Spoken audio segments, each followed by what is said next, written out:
Hello everyone and welcome to my channel.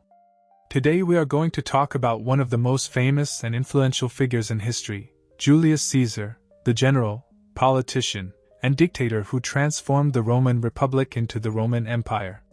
But who was Julius Caesar, and why was he so great?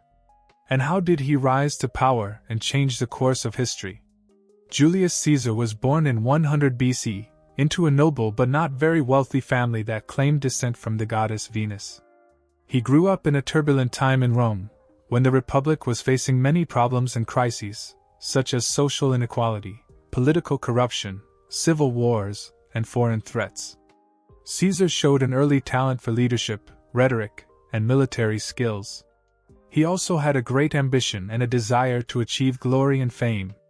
Caesar began his political career as a young man, when he joined the Popular Party, which represented the interests of the common people against the aristocratic elite.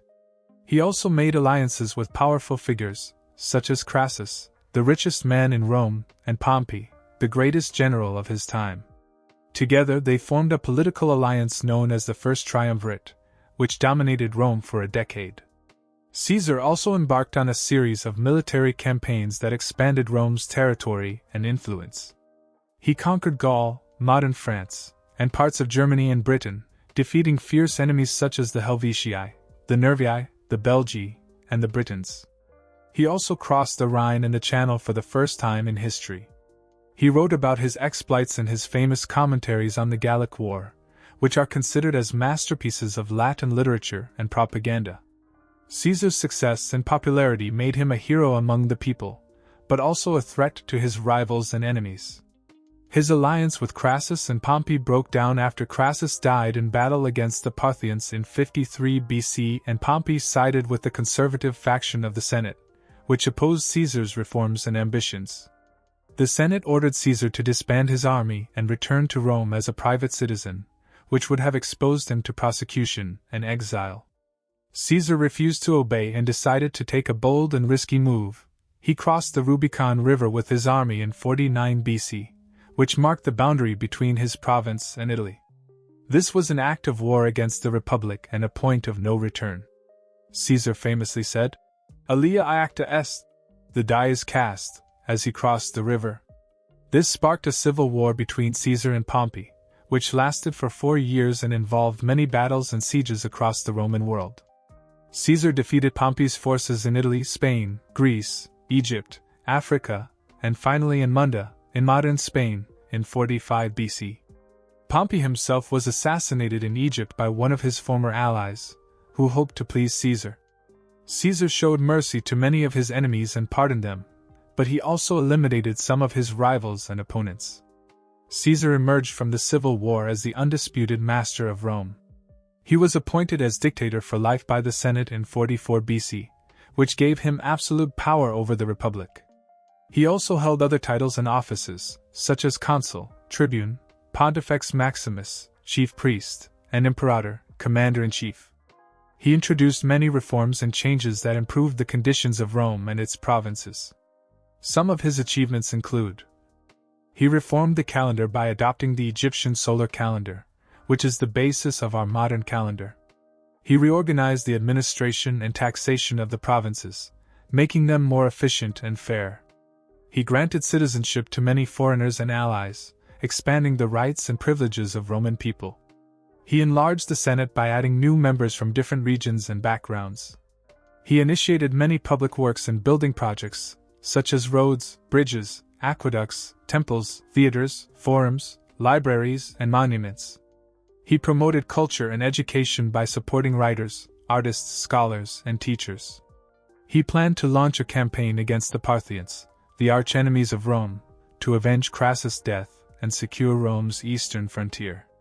Caesar's greatness was recognized by many people in his time and later generations.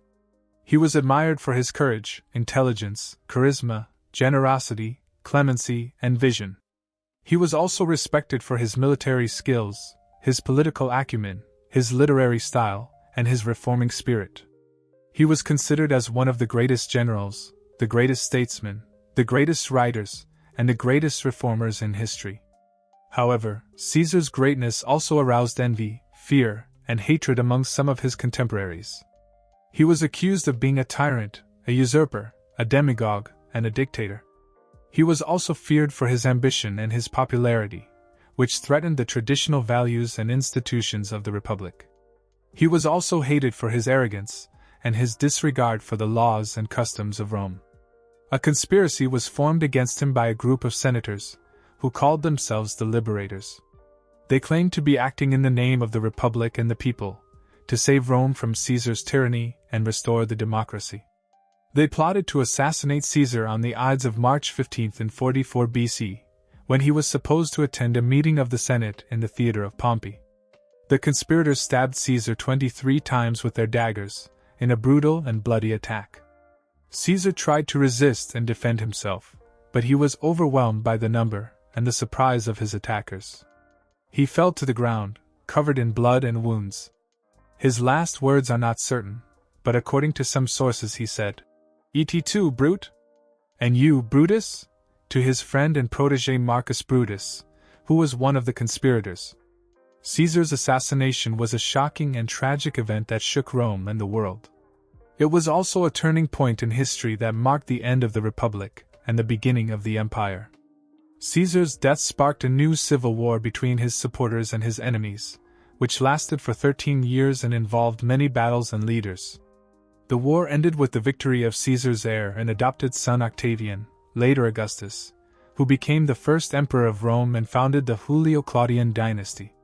Caesar's legacy has been preserved and distorted by various sources and interpretations throughout history. He has been portrayed as a hero or a villain, a genius or a madman, a liberator or oppressor.